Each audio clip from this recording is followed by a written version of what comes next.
한번 들어와 보도록 하겠습니다. 갖다 주마마마 주다마다.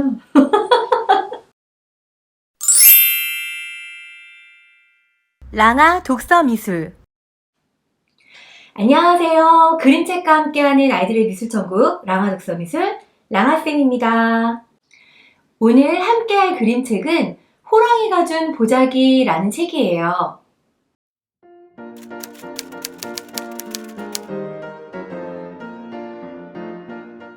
이 책은 우리나라의 옛날 얘기들을 너무너무 재미있게 쓰시는 옛 이야기의 대가 서정호 선생님의 책이에요. 서정호 선생님은 경북 안동에서 태어나서 어른들에게 많은 옛날 이야기를 듣고 자라셨대요. 그리고 아이들을 가르치면서 다양한 이야기를 들려주시다가 이렇게 재미있는 옛날 이야기를 많이 쓰셨다고 해요. 이 책도 우리나라의 옛날 이야기를 마치 말하듯이 재미있게 들려주고 있는 그런 동화예요. 그림책 내용 한번 보실까요?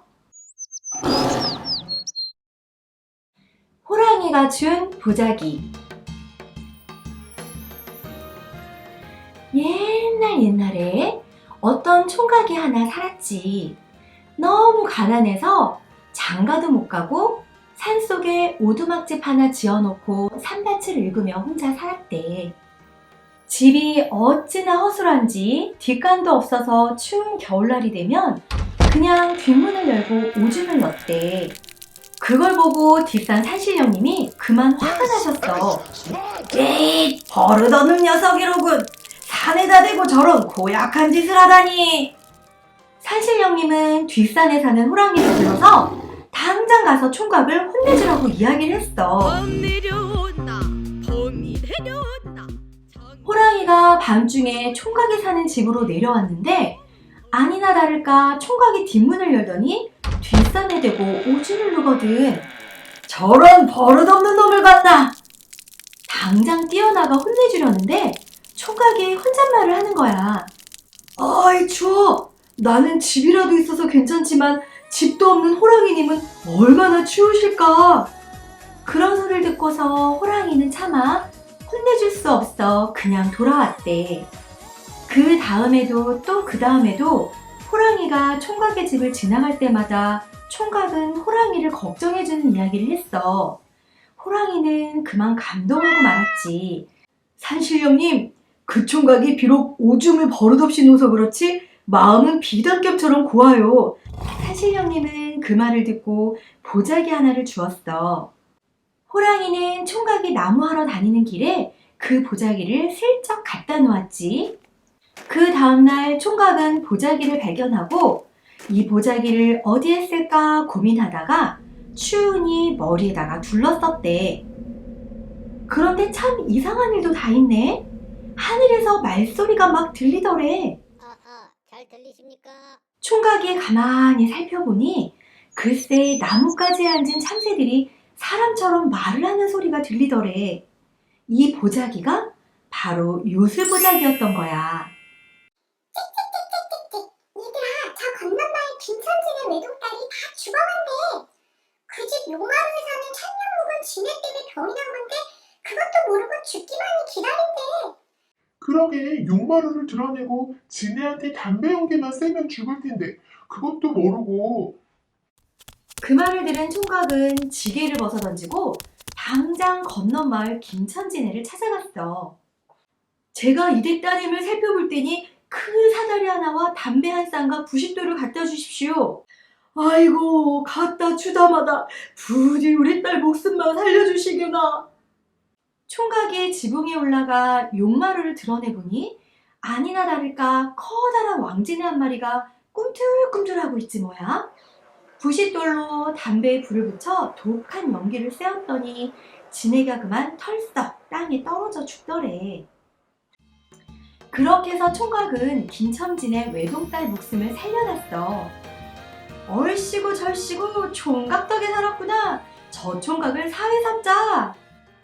총각은 김첨진의 외동딸에게 장가들어 가난도 면하고 더는 뒷산에 오줌도 안 누고 잘 살았대. 가끔은 새소리도 듣고 남 좋은 일도 해가며 오래오래 행복하게 잘 살았더라는 이야기야. 책 내용 잘 보셨나요? 이 책에 나오는 총각은 비록 가난했지만 산속에 사는 호랑이를 걱정해주는 착한 마음을 가지고 있었어요.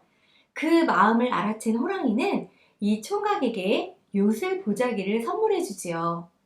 그 요술 보자기로 총각은 가난도 면하고 행복하게 잘 살았다는 내용이에요. 이렇게 이 책에는 다양한 이야기들이 재미있게 구성되어 있어서 이 책의 내용을 간단하게 정리를 해보기 위해서 부가트를 만들어 보았어요. 부가트를 만들 수 있는 바탕 배경과 그 다음에 호랑이를 그릴 수 있는 종이 2장을 준비해 보았어요. 반을 접고 이 가운데에서 지붕 모양이 나오도록 요렇게 또 접어 볼 거예요.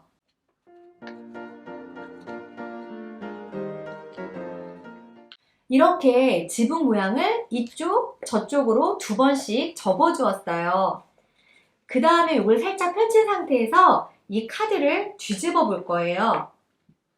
이렇게 뒤집으면 아까 접었던 지붕 모양이 안쪽으로 들어가면서 이렇게 집 모양이 나와요. 이렇게 집 모양이 나왔으면 총각이 살았던 초가집을 꾸며줄 거예요. 종이를 얇게 잘라서 연필로 굴린 다음에 이렇게 초가집의 느낌을 꾸며줘도 괜찮고요.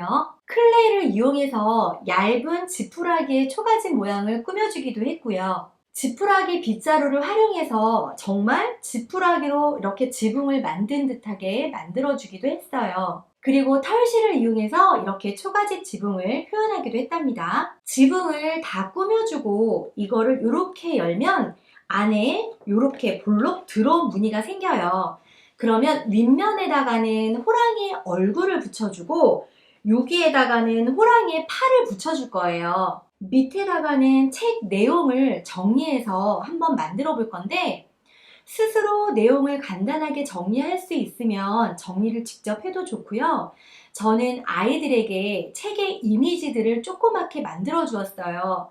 유치부 친구들은 자기가 생각나는 컷 이미지들을 붙이고 그 내용도 붙이면서 이 한 권의 책 내용을 다시 한번 정리해 볼 수 있는 시간을 가져보았어요. 그리고 초등부들은 자기가 원하는 컷을 골라서 직접 이야기를 적어보면서 정리를 하고 혹은 다른 결말을 상상해서 그려보기도 했어요. 책의 내용을 이렇게 정리를 한번 해본 다음에는 호랑이를 직접 꾸며주었어요.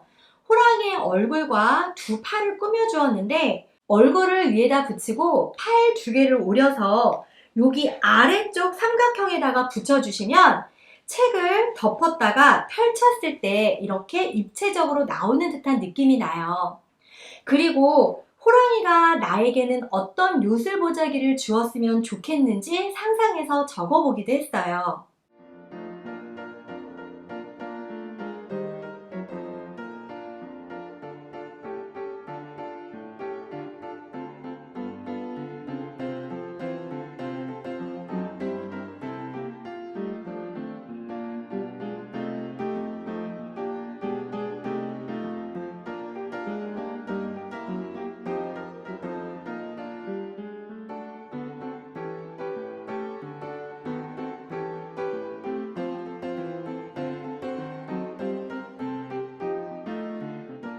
이렇게 내용을 정리하는 부가트 활동은 아이들이 이 책의 맥락을 이해하고 핵심 줄거리를 찾아낼 수 있는데 큰 도움을 주는 활동이에요.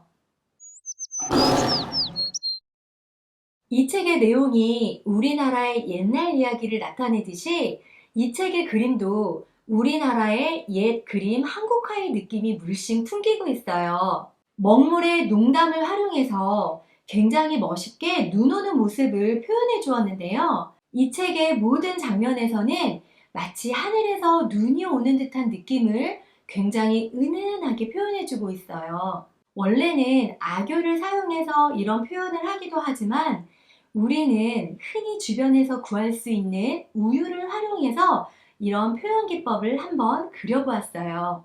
한지나 도화지 그리고 우유를 준비해 주시면 돼요. 저는 한지를 준비해 보았는데요. 이렇게 도화지 안에 들어갈 정도의 크기로 준비를 해 보았어요. 우유를 툭툭툭툭 뿌려보았답니다.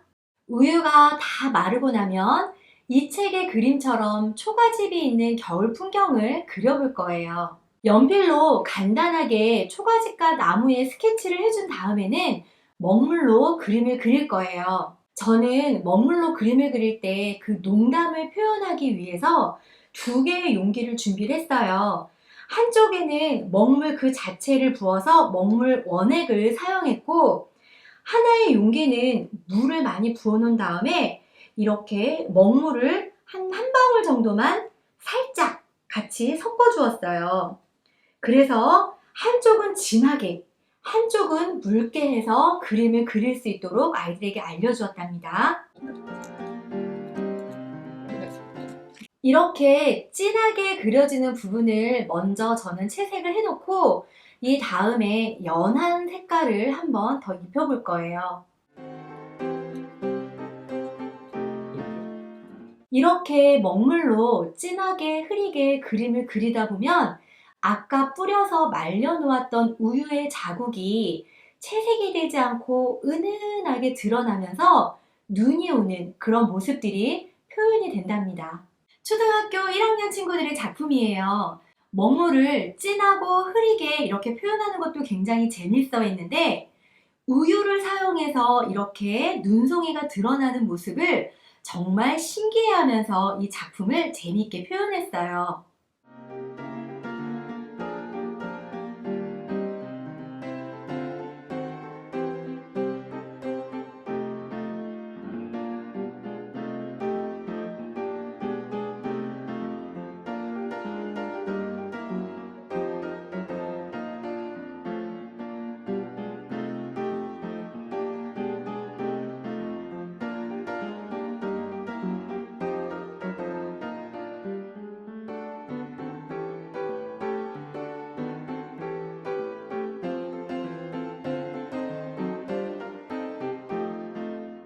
오늘은 호랑이가 준 보자기라는 책을 읽고 이 책의 내용을 간략하게 정리해보는 부가트를 만들어 보았어요. 그리고 우유를 활용해서 눈 오는 표현 기법도 해보았답니다. 아이들이 우리나라의 옛 이야기도 재미있게 듣고 우리나라의 전통 그림 기법인 먹물을 사용한 한국화 기법도 재미있게 해보았어요. 그래서 우리 것을 조금 더 알게 되고 더 관심을 가질 수 있는 그런 시간도 되어졌어요. 지금까지 그림책과 함께하는 아이들의 미술천국 랑아독서미술 랑아쌤이었습니다.